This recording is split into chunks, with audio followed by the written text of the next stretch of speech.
ناظرین، بنی اسرائیل میں ایک شخص تھا جس کی بیوی بڑی ہی حسین و جمیل تھی، حسن کی ملکہ شہزادی تھی۔ اسے اللہ نے بڑے ہی حسن سے نواز رکھا تھا۔ یہ شخص اپنی بیوی سے بہت پیار کرتا تھا، عشق کیا کرتا تھا، بیوی کے نام پر مر مٹنے کو تیار تھا۔ زندگی کا سورج ڈھل گیا، اللہ کا کرنا ایسا ہوا، اس کی بیوی کا انتقال ہو گیا۔ اس کی بیوی دنیا فانی سے چل بسی۔ جب بیوی کا انتقال ہوا تو بیوی کے انتقال نے، بیوی کی جدائی نے اسے بہت صدمہ پہنچایا۔ اب یہ شخص کافی عرصہ بیوی کی قبر پر بیٹھ کر روتا رہا، خون کے آنسو بہاتا رہا۔ بیوی کی قبر پر بیٹھ کر دن رات روتا رہتا، وہیں سوتا وہیں جاگتا، قبر کے اوپر لپٹ جاتا۔ قبرستان میں اس نے کافی عرصہ روتے روتے گزار دیا اور بیوی کی جدائی کا صدمہ برداشت نہ کر سکا۔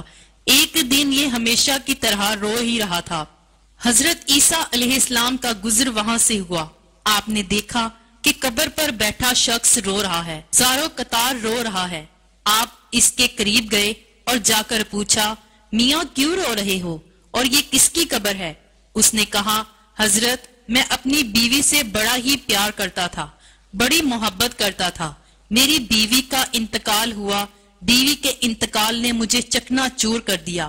مجھے اتنا صدمہ پہنچا ہے کہ میں برداشت نہیں کر پا رہا ہوں۔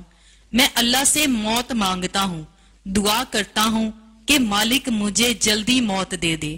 میں بھی اپنی بیوی کے پاس جانا چاہتا ہوں، اللہ مجھے موت ہی نہیں دیتا۔ عرصہ گزر گیا ہے مجھے بیوی کی قبر پر بیٹھے روتے روتے۔ حضرت عیسیٰ علیہ السلام نے جب اس کی کیفیت دیکھی اور اس کی حالت دیکھی تو آپ نے فرمایا، اچھا رو مت، میں تیری بیوی کو ایک بار پھر سے زندہ کر دیتا ہوں۔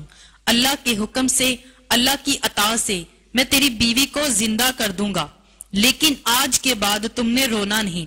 حضرت عیسیٰ علیہ السلام نے اپنا کھنڈا مبارک اٹھایا اور قبر پر لگایا اور قبر والے کو آواز دی، اے قبر والے، اللہ کے حکم سے کھڑا ہو جا۔ قبر پھٹی، اس کے اندر سے ایک حبشی نکلا۔ اس حبشی کے منہ سے آگ نکل رہی تھی جس کی شرمگاہ کو کیڑے کھا رہے تھے۔ اس نے عیسیٰ علیہ السلام کو دیکھتے ہی ان کا کلمہ پڑھا اور پکار اٹھا، لا الہ الا اللہ عیسیٰ روح اللہ۔ وہ حبشی کلمہ پڑھتے ہوئے اٹھا تو حضرت عیسیٰ علیہ السلام نے اس سے پوچھا کہ اے حبشی، یہ بتا کہ تیرے منہ سے آگ کیوں نکل رہی ہے؟ کہنے لگا، اے حضرت، اس زبان سے، اس منہ سے لوگوں کو گالیاں دیا کرتا تھا۔ جس زبان سے لوگوں کو گالیاں دیتا تھا اسی زبان کو آگ نے لپیٹا ہوا ہے، آگ کھا رہی ہے، اور جس شرمگاہ کو کیڑے کھا رہے ہیں اسی شرمگاہ سے زنا کیا کرتا تھا، لوگوں کی بیٹیوں کی عزتیں لوٹا کرتا تھا۔ وہ حبشی کلمہ پڑھتا پڑھتا اٹھا تو پہلے شخص نے کہا کہ حضرت یہ تو حبشی ہے، لہٰذا میری بیوی کی قبر یہ ساتھ والی ہے۔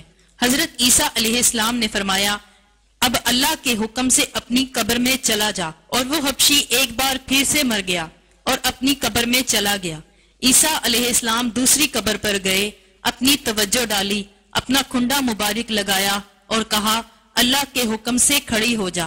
اب وہ قبر پھٹی اور ایک عورت اپنے بال جھاڑتے ہوئے اس قبر میں سے اٹھی۔ اس نے کلمہ نہیں پڑھا، شوہر خوشی سے جھوم اٹھا اور کہنے لگا، حضرت یہی میری بیوی ہے، یہی وہ عورت ہے جسے میں دل و جان سے محبت کرتا ہوں، عشق کرتا ہوں، پیار کرتا ہوں۔ اس عورت کی جدائی نے مجھے چکنا چور کر دیا تھا۔ حضرت عیسیٰ علیہ السلام نے فرمایا، جا اپنی بیوی کو لے کر چلا جا۔ وہ شخص کافی عرصے روتا روتا تھک گیا تھا، کافی عرصے سے اس نے سکون سے سو کر نہیں دیکھا تھا۔ جب اس کے اوپر نیند کا غلبہ طاری ہوا تو اس نے اپنی بیوی سے کہا کہ کیوں نہ ہم راستے میں سو جاتے ہیں، تیری باہوں میں سر رکھ کر سو جاتا ہوں، ذرا سکون کر لیتا ہوں۔ اس نے کہا کہ ٹھیک ہے۔ اب وہ اپنی بیوی کی گود میں سر رکھ کر سو رہا تھا۔ ادھر سے ایک شہزادہ گھوڑے پر سوار کہیں جا رہا تھا۔ وہ شہزادہ بڑا ہی حسین تھا، اللہ نے بڑے حسن سے نواز رکھا تھا۔ جب اس خوبصورت عورت کی نظر اس شہزادے پر پڑی اور وہ عورت اس شہزادے پر فدا ہو گئی، شہزادے نے اسے دیکھا تو شہزادے کو بھی یہ عورت پسند آ گئی۔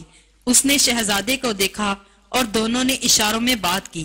اب اس کی بیوی نے اس کا سر اٹھا کر نیچے رکھ دیا اور خود اٹھ کر شہزادے کے پاس چلی گئی اور کہا میری خواہش ہے کہ میں آپ کے ساتھ جانا چاہتی ہوں، آپ کے ساتھ رہنا چاہتی ہوں۔ اب اس شہزادے نے اپنے گھوڑے پر بٹھایا اور اپنے گھر لے گیا۔ پیچھے جب شوہر کی آنکھ کھلی، دیکھا کہ حسین و جمیل بیوی پاس نہیں ہے۔ وہ پریشان ہو گیا کہ میری بیوی، میری محبت کہاں گئی، میرا عشق کہاں گیا۔ وہ ایک بار پھر سے پریشانی کی دلدل میں پھنس گیا۔ خیر پھر وہ پیروں کے نشان پکڑتا پکڑتا بیوی کے پیچھے پہنچ گیا اور اس نے دیکھا کہ وہ ایک شہزادے کے ساتھ کھڑی ہے، تو کہا تو میری بیوی ہے، تم یہاں کیسے آ گئی؟ شہزادے نے کہا او شخص، کون سی تیری بیوی؟ یہ تو میری لونڈی ہے۔ اس شخص نے کہا نہیں، یہ میری بیوی ہے۔ شہزادے نے اسے اشارہ کیا کہ تو ہی اسے بتا تو کون ہے، اس کی بیوی ہے یا میری لونڈی ہے؟ بیوی نے کہا میں تیری کون سی بیوی ہوں، میں تو اس کی لونڈی ہوں، میں تجھ کو جانتی بھی نہیں۔ تینوں میں تکرار چل ہی رہی تھی کہ ایک بار پھر عیسیٰ ابن مریم کا وہاں سے گزر ہوا۔ عیسیٰ علیہ السلام کو دیکھ کر اس شخص نے کہا اے حضرت، آپ نے ہی تو اسے زندہ کیا تھا، کیا یہ میری بیوی نہیں تھی؟ آپ نے فرمایا یہ تو تیری بیوی ہے۔ حضرت عیسیٰ علیہ السلام نے فرمایا اے عورت، میں پھر سے پوچھ رہا ہوں کہ کیا تو اس کی بیوی نہیں ہے؟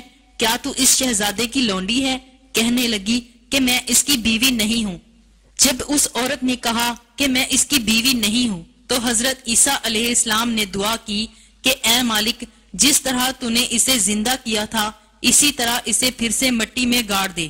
اللہ کے حکم سے وہ عورت ایک بار پھر سے مر گئی، اور جب وہ مری تو اللہ کے نبی حضرت عیسیٰ علیہ السلام نے فرمایا جس نے دیکھنا ہو ایک شخص کفر کی حالت میں مرا، جہنمی بن کر مرا، گناہ گار بن کر مرا، جبکہ قیامت کے دن مومن بن کر اٹھایا جائے گا، کلمہ پڑھتا ہوا اٹھایا جائے گا۔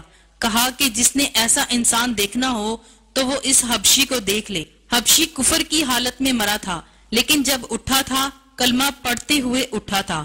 جو کلمہ پڑھتے پڑھتے مر گیا، جو کفر کی حالت میں کل قیامت کے دن کھڑا کیا جائے گا، وہ اس عورت کو دیکھ لے۔ کلمہ پڑھتے پڑھتے مری تھی، اٹھی تھی تو کفر کی حالت میں۔ پھر حضرت عیسیٰ علیہ السلام نے اپنا ہاتھ اس شخص کے کندھے پر رکھا۔ آپ فرمانے لگے کہ کاش کہ تو نے میرے رب کریم سے عشق کیا ہوتا، اس عورت کی جگہ میرے رب کریم سے محبت کی ہوتی۔ عرصہ دراز تک تو اسی کی قبر پر بیٹھ کر روتا رہا، اپنا سکون، اپنا سب کچھ برباد کرتا رہا۔ کاش یہی عشق تو اپنے رب سے کر لیتا۔ اللہ اکبر! تجھے حسینوں کا حسن مل جاتا، حسن کا بادشاہ مل جاتا، حسن کا تخلیق فرمانے والا مل جاتا، اور ان جیسی عورتوں کی تجھے ضرورت بھی نہ پڑتی۔ دنیا سے یاری لگاؤ گے، دنیا بے وفا ہے، ایسے لوگوں سے یاری مت لگانا، بے وفاؤں سے یاری تمہیں ہلاک کر دے گی، تباہ و برباد کر دے گی۔ دوستی یاری لگانی ہے تو اپنے رب کریم سے لگاؤ۔ اللہ کریم ہم سب کو راہ حق پر چلنا نصیب فرمائے، ہم سب کی بخشش فرمائے۔